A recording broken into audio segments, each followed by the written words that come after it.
Jangan lagi kecolongan.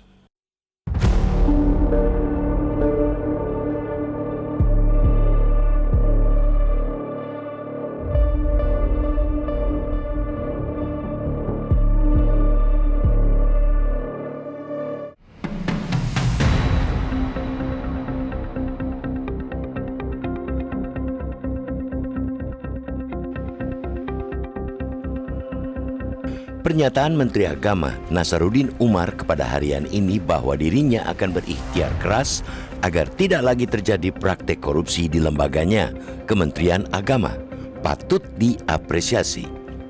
Komitmen itu bukan sekadar janji moral, melainkan pengakuan bahwa kementerian yang mengurusi kehidupan beragama justru pernah beberapa kali tercoreng oleh tindak pidana korupsi.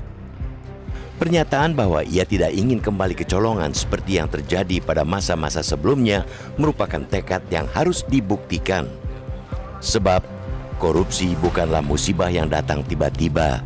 Korupsi merupakan akibat dari tata kelola yang rapuh, pengawasan yang longgar, dan budaya organisasi yang memberi ruang bagi penyalahgunaan kewenangan.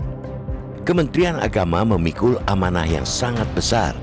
Di pundaknya terdapat urusan penyelenggaraan pendidikan keagamaan, pengelolaan anggaran yang tidak kecil, hingga pelayanan kepada jutaan umat.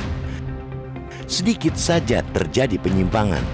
Yang tercoreng bukan hanya institusi negara, melainkan juga nilai-nilai moral yang semestinya dijunjung tinggi oleh lembaga tersebut. Karena itu, ikhtiar pemberantasan korupsi tidak boleh berhenti pada retorika. Komitmen harus diterjemahkan menjadi pembenahan menyeluruh. Seluruh titik rawan korupsi harus dipetakan. Sistem pengadaan barang dan jasa harus makin transparan. Proses perizinan dan pelayanan publik wajib terdigitalisasi. Mekanisme pengawasan internal harus diperkuat, sementara perlindungan bagi pelapor pelanggaran harus benar-benar dijamin.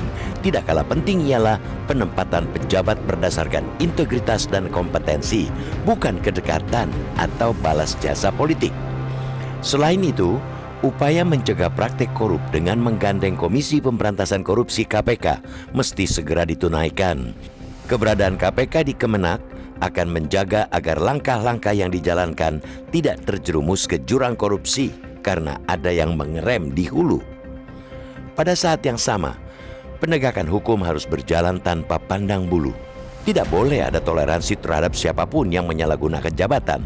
Hukuman yang tegas akan mengirimkan pesan bahwa kementerian tidak lagi menjadi tempat yang ramah bagi koruptor. Lebih jauh, keberhasilan Kementerian Agama membangun birokrasi yang bersih akan memiliki makna yang jauh melampaui batas kementerian itu sendiri. Indonesia membutuhkan contoh konkret bahwa korupsi bukan takdir birokrasi.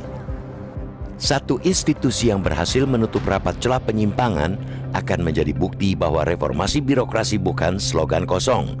Efek teladannya akan sangat besar. Kementerian dan lembaga lain dapat menjadikan pengalaman tersebut sebagai model.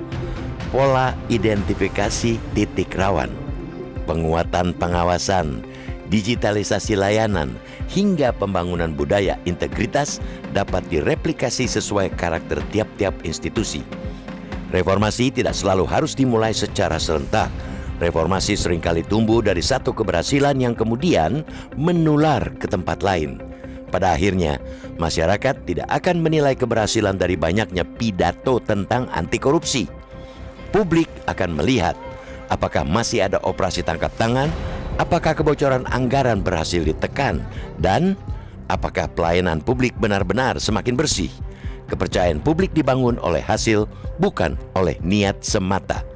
Karena itu, ikhtiar Menteri Agama layak mendapat dukungan.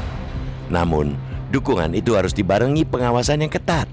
Jika Kementerian Agama benar-benar mampu membuktikan bahwa korupsi dapat dicegah melalui kepemimpinan yang berintegritas dan sistem yang kuat, keberhasilan itu akan menjadi warisan berharga bagi reformasi birokrasi nasional. Negeri ini membutuhkan lebih banyak institusi yang tidak sekadar berharap tidak kecolongan, melainkan mampu membangun sistem yang membuat korupsi tidak lagi memiliki ruang untuk hidup.